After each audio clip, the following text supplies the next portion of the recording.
जय श्री श्याम भक्तों। आज हम श्री सत्यनारायण भगवान जी की कथा का स्मरण करेंगे। बोलिए सतदेव भगवान की जय, सत्यनारायण भगवान की जय।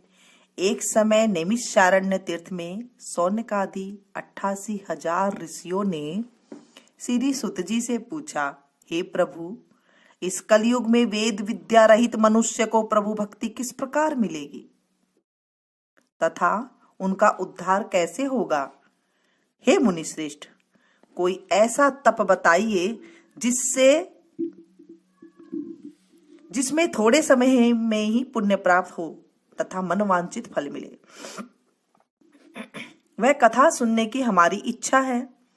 सर्वशास्त्र ज्ञाता श्री सुत जी बोले, हे वैष्णवों, मैं पूज्य आप सबने प्राणियों के हित की बात पूछी है, अतः मैं उस श्रेष्ठ व्रत को आप लोगों को बताऊंगा जिस व्रत को नारद जी ने लक्ष्मी नारायण जी से पूछा था और श्री लक्ष्मीपति ने मुनि श्रेष्ठ नारद जी से कहा था।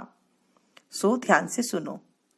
एक समय योगीराज नारद जी ने दूसरों के हित की इच्छा से अनेक लोकों में घूमते हुए मृत्यु लोक में आ पहुंचे।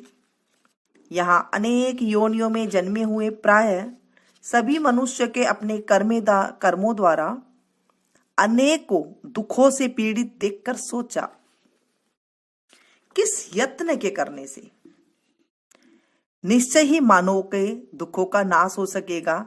ऐसा मन में सोचकर विष्णु लोक को गई। वहां श्वेत वर्ण और 4 भुजाओं वाले देवों के ईश नारायण का, जिनके हाथों में शंख चक्र गदा और पद्म थे तथा बरमाला पहने हुए थे, देखकर स्तुति करने लगे। हे भगवान, आप अत्यंत शक्ति से संपन्न हैं, मन तथा वाणी भी आपको नहीं पा सकती। आपका आदि मध्य अंत नहीं है। निर्गुण स्वरूप सृष्टि के कारण भक्तों के दुखों को नष्ट करने वाले हो। आपको मेरा नमस्कार है।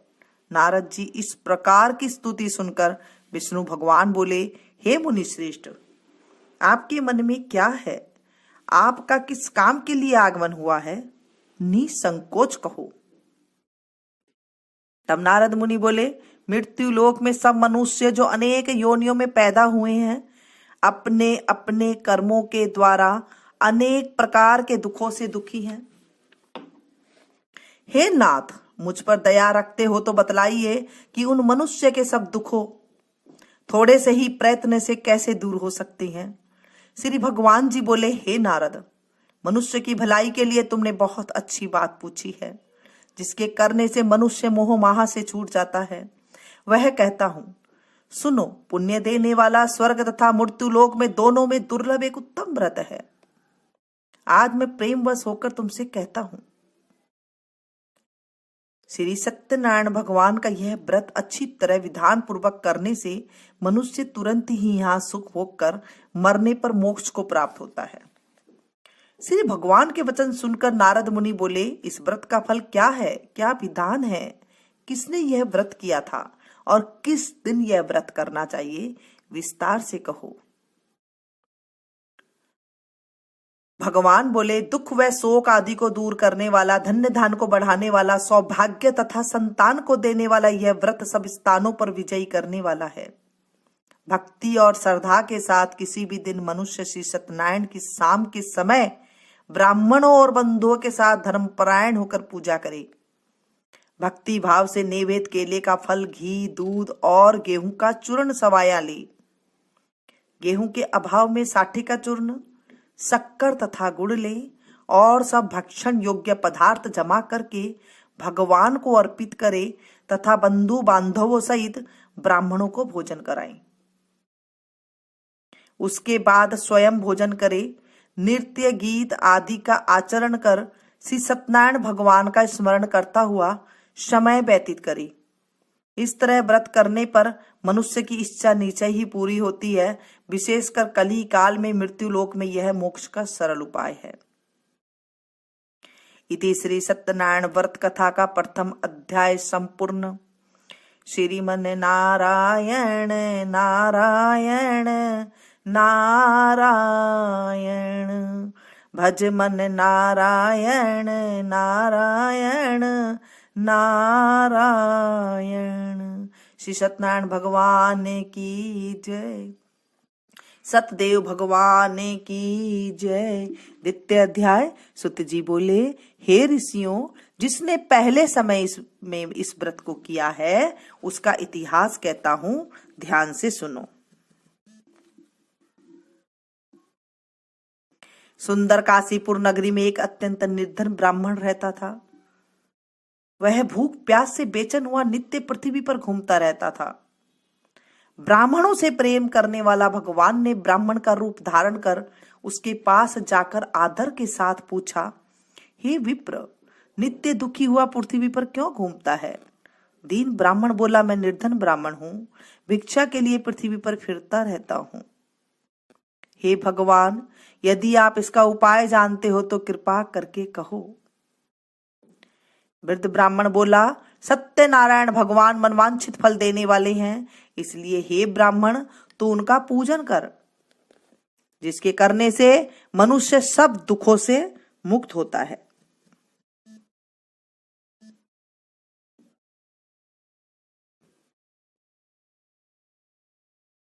ब्राह्मण को व्रत का सारा वृतांत बतलाकर बुरे ब्राह्मण का रूप धारण करने वाले श्री सत्यनारायण भगवान अंतर्ध्यान हो गए। जिस व्रत को वृद्ध ब्राह्मण ने बतलाया है मैं उसको करूंगा, यह निश्चय करने पर उसे रात में नींद भी नहीं आई। वह सवेरे उठ सत्यनारायण भगवान के व्रत का निश्चय कर भिक्षा मांगने के लिए चला। उस दिन उसको भिक्षा में बहुत धन मिला, जिससे बंधु बांधवों के साथ उसने श्री सत्यनारायण भगवान का व्रत किया।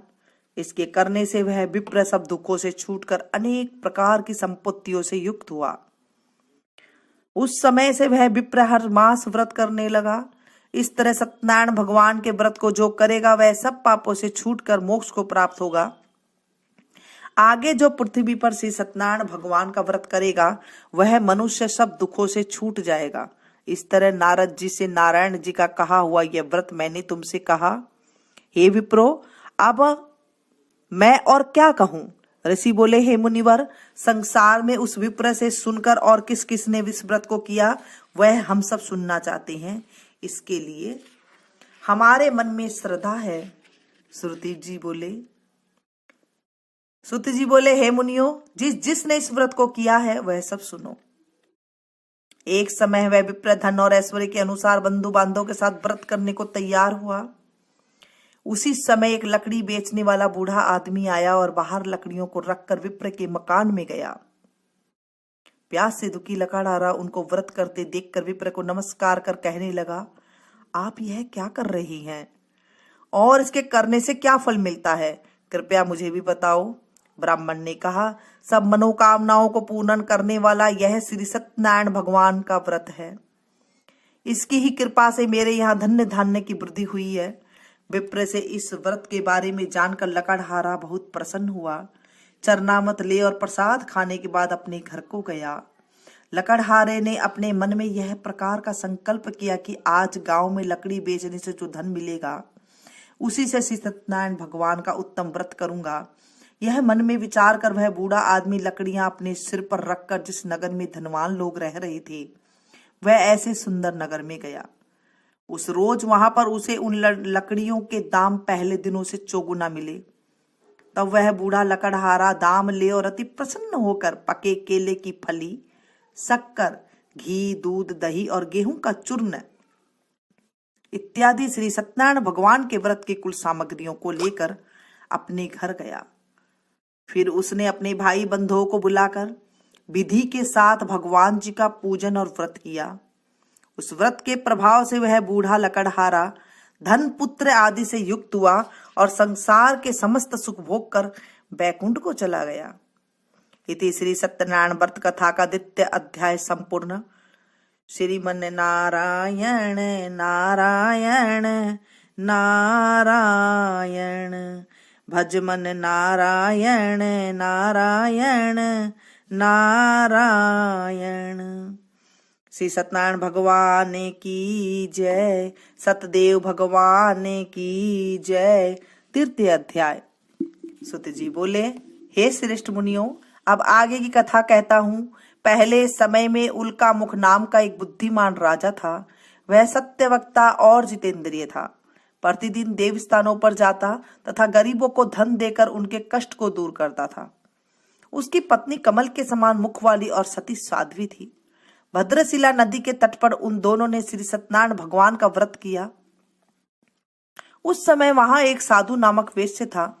उसके पास व्यापार के लिए बहुत सा धन था।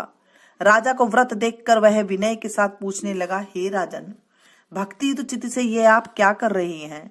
मेरी सुनने की इच्छा है, सो आप मुझे बतलाइए। राजा बोले, हे साधु, अपने बांधवों के साथ पुत्र आदि की प्राप्ति के लिए यह महाशक्तिवान श्री सत्यनारायण भगवान का व्रत व पूजन किया जा रहा है। राजा के वचन सुनकर साधु आदर से बोला, हे राजन, मुझसे इसका सब विधान कहो। मैं भी आपके कथानुसार इस व्रत को करूंगा। मेरे भी कोई संतान नहीं है और इससे निश्चय ही होगी। राजा से जब विधान सुन व्यापार से निवृत्त तो वह आनंद के साथ घर गया। साधु ने अपनी पत्नी से संतान देने वाले उस व्रत का वर्णन सुनाया और कहा, जब मेरी संतान होगी तब मैं इस व्रत को करूंगा। साधु ने ऐसे वचन अपनी पत्नी लीलावती से कहे। एक दिन उसकी पत्नी लीलावती पति के साथ आनंदित हो सांसारिक धर्म में प्रभुत होकर श्री सत्यनारायण भगवान की कृपा से गर्भवती हो गई तथा 10वें महीने में उसके एक सुंदर कन्या का जन्म हुआ। दिनों दिन वह इस तरह बढ़ने लगी जैसे शुक्ल पक्ष का चंद्रमा बढ़ता है। कन्या का नाम कलावती रखा गया। तब लीलावती ने मीठे शब्दों में अपने पति से कहा, जो आपने संकल्प किया था कि सत्यनारायण भगवान का व्रत करूंगा, अब आप उसे करिए। साधु बोला, हे प्रिय, इसके विवाह पर करूंगा। इस प्रकार अपनी पत्नी को आश्वासना दे वह नगर को गया। कलावती प्रति ग्रह में वृद्धि को प्राप्त हो गई। साधु ने जब नगर में सखियों के साथ अपनी पुत्री को देखा तो तुरंत ही दूत को बुलाकर कहा, पुत्री के लिए कोई सुयोग्य वर देख कर लाओ। साधु की आज्ञा पाकर दूत कंचन नगर पहुंचा और वहां पर देखभाल कर लड़की के लिए सुयोग्य माणिक पुत्र ले आया। उस सुयोग्य लड़के को देखकर साधु ने अपने बंधु बांधवों सहित प्रसन्नचित अपनी पुत्री का विवाह उसके साथ कर दिया। किंतु दुर्भाग्य से विवाह के समय भी उस व्रत को करना भूल गया। तब श्री भगवान क्रोधित हो गए और शाप दिया, तुम्हें दारुण दुख प्राप्त होगा। अपने कार्य में कुशल साधु बनिया जमाता सहित समुद्र के समीप स्थित होकर रत्नसारपुर नगर में गया और वहां दोनों ससुर जमाई चंद्रकेतु राजा के उस नगर में व्यापार करने लगे। एक बार भगवान ने श्री सत्यनारायण की माया से प्रेरित कोई चोर राजा का धन चुराकर भागा जा रहा था, किंतु राजा के दूतों को आता देखकर चोर ने घबराकर भागते हुए राजा के धन को वहीं चुपचाप रख दिया जहां ससुर जमाई ठहरे हुए थे। जब दूतों ने उस साधु वैश्य के पास राजा का धन को देखा तो उन दोनों को पकड़ राजा के समीप ले जाकर बोले, हम इन दोनों चोरों को पकड़कर लाए हैं, अब हमें क्या करना है, आज्ञा दे। राजा की आज्ञा से उन्हें कारावास में डाल दिया और उनका धन छीन लिया। श्री सत्यनारायण भगवान के श्राप द्वारा उनकी पत्नी भी घर पर बहुत दुखी हुई और उनके घर पर जो धन रखा था उसे भी चोर चुरा कर ले गए। शारीरिक व मानसिक पीड़ा तथा भूख प्यास से अति दुखी हो अन्न की चिंता में कलावती एक ब्राह्मण के घर गई। वहां उसने श्री सत्यनारायण भगवान का व्रत होते देखा। फिर कथा सुनी तथा प्रसाद ग्रहण कर रात को घर आई। माता ने कलावती से कहा, हे पुत्री, तू अब तक कहाँ रही और तेरे मन में क्या है? कलावती बोली, हे माता, मैंने एक ब्राह्मण के घर में श्री सत्यनारायण भगवान का व्रत देखा है। कन्या के वचन सुनकर लीलावती भगवान के पूजन को तैयार करने लगी। लीलावती भगवान का पूजन जब तैयार करने लगी तो लीलावती ने परिवार और बांधवों सहित श्री सत्यनारायण भगवान के पूजन किया और वर मांगा, मेरे पति और दामाद शीघ्र आ जाएं। साथ में ही प्रार्थना की कि हम सबका अपराध क्षमा करो। श्री सत्यनारायण भगवान इस व्रत से संतुष्ट हो गए और राजा चंद्रकेतु को सपने में दर्शन देकर कहा, हे राजन, दोनों वेश्यों को प्रात ही छोड़ दो और उनका सारा धन जो तुमने लिया है उन्हें वापस दे दो, नहीं तो मैं तुम्हारा धन, राज्य, पुत्रादि नष्ट कर दूंगा। राजा से ऐसा कहकर भगवान अंतर्ध्यान हो गए। प्रातःकाल राजा चंद्रकेतु ने सभा में अपना स्वप्न सुनाया। फिर दोनों बाणिक पुत्र को कैद से मुक्त कर सभा में बुलाया। दोनों ने आते ही राजा को नमस्कार किया। राजा मीठे वचनों में बोला, हे महानुभाव, भाग्यवश ऐसा कठिन दुख तुम्हें प्राप्त हुआ है, अब तुम्हें कोई भय नहीं है। ऐसा कहकर राजा ने उनको नए नए वस्त्राभूषण पहनाए तथा उनका जितना धन लिया था उससे दुगना धन देकर आदर से विदा किया। दोनों वैश्य अपने घर को चल दिए। इति श्री सत्यनारायण व्रत कथा का 3 अध्याय संपूर्ण। श्रीमन नारायण नारायण नारायण, भज मन नारायण नारायण नारायण। श्री सत्यनारायण भगवान की जय, सतदेव भगवान की जय। 4 अध्याय। सुत जी बोले, वैश्य ने मंगलाचार करके यात्रा आरंभ की और अपने नगर को चल दिए। उसने थोड़ी दूर निकलने पर दंडी वेशधारी श्री सत्यनारायण से उनसे पूछा, हे साधु, तेरी नाव में क्या है? अभिमानी वाणिक हंसता हुआ बोला, हे दंडी, आप क्यों पूछ रहे हो? क्या धन लेने की इच्छा है? मेरी नाव में तो बेल और पत्ते भरे पड़े हैं। वैश्य का कठोर वचन सुनकर श्री भगवान ने कहा, तुम्हारा वचन सत्य हो। दंडी ऐसा कहकर वहां से दूर चले गए और कुछ दूर जाकर समुद्र के किनारे बैठ गई। दंडी के जाने पर वैश्य ने नित्य क्रिया करने के बाद नाव को ऊंची उठी देखकर अचंबा किया तथा नाव में बेल पत्ते आदि देखकर मूर्छित हो जमीन पर गिर पड़ा। फिर मूर्छा खुलने पर अत्यंत शोक प्रकट करने लगा। तब उसका दामाद बोला, आप शोक न करें, यह दंडी का शाप है, अतः उनकी शरण में चलना चाहिए, तभी हमारी मनोकामना पूरी होगी। दामाद के वचन सुनकर वह दंडी के पास पहुंचा और अत्यंत भक्ति भाव से नमस्कार करके बोला, मैंने जो आपसे असत्य वचन कहे थे उनको क्षमा करो। ऐसा कहकर शोकातुर हो रोने लगा। तब दंडी भगवान बोले, हे बाणिक पुत्र, मेरी आज्ञा से बार बार तुम्हें दुख प्राप्त हुआ है, तू मेरी पूजा से विमुख हुआ है। साधु बोला, हे भगवान, आपकी माया से ब्रह्मा आदि देवता भी आपके रूप को नहीं जानते, तब मैं अज्ञानी कैसे जान सकता हूँ?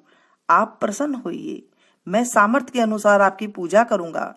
मेरी रक्षा करो और पहले के समान नौके में धन भर दो। उसके भक्ति युक्त वचन सुनकर भगवान प्रसन्न हो उसकी इच्छा अनुसार वर देकर अंतर्ध्यान हो गए। तब उन्होंने नाव पर आकर देखा कि नाव धन से परिपूर्ण है। फिर वह श्री सत्यनारायण भगवान का पूजन कर साथियों सहित अपने नगर को चला। जब वह अपने नगर के निकट पहुंचा तब दूत को घर भेजा। दूत ने साधु के घर जाकर उसकी पत्नी को नमस्कार कर कहा, साधु अपने दामादी सहित इस नगर के समीप आ गए हैं। ऐसा सुन साधु की पत्नी ने बड़े हर्ष के साथ श्री सत्यनारायण का पूजन कर पुत्री से कहा, मैं अपने पति के दर्शन के लिए जा रही हूं, तू कार्य पूर्ण कर शीघ्र आ। माता के ऐसे वचन सुनकर कलावती प्रसाद छोड़कर जल्दी से पति के पास गई। प्रसाद की अवज्ञा के कारण श्री सत्यनारायण भगवान ने रुष्ट हो उसके पति को नाव सहित पानी में डुबो दिया। कलावती अपने पति को न देखकर रोती हुई जमीन पर गिर गई। इस तरह नौका को डूबा हुआ तथा कन्या को रोता हुआ देख साधु उस दुखी होकर बोला, हे प्रभु, मुझसे या मेरे परिवार से जो भूल हुई है उसे क्षमा करो। उसके दीन वचन सुनकर श्री सत्यनारायण भगवान प्रसन्न हो गए और आकाशवाणी हुई, हे साधु, तेरी कन्या मेरे प्रसाद को छोड़कर आई है, इसलिए उसका पति अदृश्य हुआ है। यदि वह घर जाकर प्रसाद खाकर लौटे तो इसे पति अवश्य मिलेगा।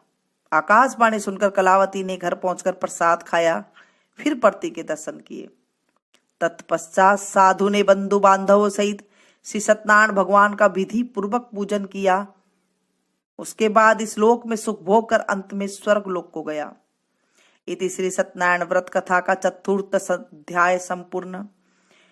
श्रीमन नारायण नारायण नारायण, भज मन नारायण नारायण नारायण। श्री सत्यनारायण भगवान की जय, सत्यदेव भगवान की जय। सुत जी बोले। पंचम अध्याय। सुत जी बोले, हे ऋषियों, मैं और भी कथा कहता हूँ, सुनो। प्रजा पालन में लीन तुंगध्वज नाम का एक राजा था। उसने भी भगवान का प्रसाद त्याग कर बहुत दुख पाया। एक समय वन में जाकर वन्य पशुओं को मारकर बड़ के पेड़ के नीचे आया। वहां उसने ग्वालों को भक्ति भाव से बांधवों सहित श्री सत्यनारायण जी का पूजन करते देखा। राजा देखकर भी अभिमानवश वहां नहीं गया और न ही नमस्कार किया। जब ग्वालों ने भी भगवान का प्रसाद उसके सामने रखा तो वह प्रसाद त्याग कर अपनी नगरी को चला गया। वहां पहुंचकर उसने अपना सब कुछ नष्ट पाया। तब वह जान गया कि यह सब भगवान ने किया है। तब वह विश्वास कर ग्वालों के पास गया और विधि पूर्वक पूजन कर प्रसाद खाया। सो श्री सत्यनारायण भगवान की कृपा से सब कुछ पहले जैसा हो ही गया। फिर दीर्घ काल तक सुख भोग कर मृत्यु होने पर स्वर्ग लोक को गया। जो मनुष्य इस परम दुर्लभ व्रत को करेगा, भगवान की कृपा से उसे धन्य धान्य की प्राप्ति होगी। निर्धन धनी और बंधीर बंधन से मुक्त निर्भय हो जाता है। संतानहीनों को संतान प्राप्त होती है तथा सब मनोरथ पूर्ण होकर अंत में वैकुंठ धाम को जाता है। जिन्होंने पहले इस व्रत को किया है, अब उनके दूसरे जन्म की कथा कहता हूं। वृद्ध सतानंद ब्राह्मण ने सुदामा का जन्म लेकर मोक्ष को पाया। लकड़हारे ने अगले जन्म में निषाद बनकर मोक्ष प्राप्त किया। उल्का मुख नाम का राजा दशरथ होकर बैकुंठ को प्राप्त हुआ। साधु नाम के वैश्य ने मोर ध्वज बनकर अपने पुत्र को आरे से चीरकर मोक्ष को प्राप्त किया। महाराज तुंगध्वज ने स्वयंभू होकर भगवान में भी भक्ति युक्त हो कर्म कर मोक्ष प्राप्त किया। इति श्री सत्यनारायण व्रत कथा का पंचम अध्याय संपूर्ण। श्रीमन नारायण नारायण नारायण, भज मन नारायण नारायण नारायण। श्री सत्यनारायण भगवान की जय। अब हम भगवान जी सत्यनारायण भगवान जी की आरती करेंगे। ओम जय लक्ष्मी रमणा, स्वामी जय लक्ष्मी रमणा, सत्यनारायण स्वामी श्री सत्यनारायण स्वामी, जनपातक हरणा, जय लक्ष्मी रमणा, रतन जड़ित सिंहासन, अद्भुत छवि राजे ओ स्वामी अद्भुत छवि राजे, नारद करत निरंजन, नारद करत निराजन, घंटा ध्वनि बाजे, जय लक्ष्मी रमणा, प्रगट भये कलि कारण, दिज को दरस दिया स्वामी दिज को दरस दियो, बूढ़ो ब्राह्मण बन कर, बूढ़ो ब्राह्मण बन कर कंचन महल कियो, जय लक्ष्मी रमणा, दुर्बल भील कठारो, जिन पर कृपा करी, स्वामी जिन पर कृपा करी, चंद्रचूड़ एक राजा, चंद्रचूड़ एक राजा, तिनकी विपत्ति हरी, जय लक्ष्मी रमणा। वैश्य मनोरथ पायो सरधा तज दीनी, स्वामी सेवा तज दीनी। सो फल भोग्यो प्रभु जी, सो फल भोग्यो सांवरा, फिर स्तुति कीनी। जय लक्ष्मी रमणा। भाव भक्ति के कारण छिन छिन रूप धराओ, स्वामी पल पल रूप धरो। सरदा धारण कीनी, भक्ति धारण कीनी, तिनको काज शरू। जय लक्ष्मी रमणा। ग्वाल बाल संग राजा, वन में भक्ति करी, ओ स्वामी वन में भक्ति करी। मन वांछित फल दीना, मन इच्छा फल दीना, दीन दयालु हरि। जय लक्ष्मी रमणा। चढ़त प्रसाद सवायो, कदली फल मेवा, स्वामी केला फल मेवा। धूप दीप तुलसी से राजी सतदेवा। जय लक्ष्मी रमणा। श्री सत्यनारायण भगवान जी की, स्वामी जी की आरती जो कोई नर गावे, ओ स्वामी प्रेम सहित गावे। कहत शिवानंद स्वामी, मन रटत हरि हर स्वामी, सुख संपत्ति फल पावे। जय लक्ष्मी रमणा। कहत शिवानंद स्वामी, मन वांछित फल पावे। जय लक्ष्मी रमणा। जय लक्ष्मी रमणा, ओ स्वामी जय लक्ष्मी रमणा। सत्यनारायण स्वामी, श्री सत्यनारायण स्वामी, जन पातक हरणा। जय लक्ष्मी रमणा। बोले सतदेव भगवान की जय, सत्यनारायण भगवान की जय। आज हमने सत्यनारायण भगवान की कथा सुनी है। इसे आप ज्यादा से ज्यादा शेयर करें ताकि औरों को भी लाभ मिल सके। मिलती हूँ फिर से एक नई वीडियो में नई जानकारी के साथ। तब तक आप लोग देखते रहिए मीनू संगीत। Thank you.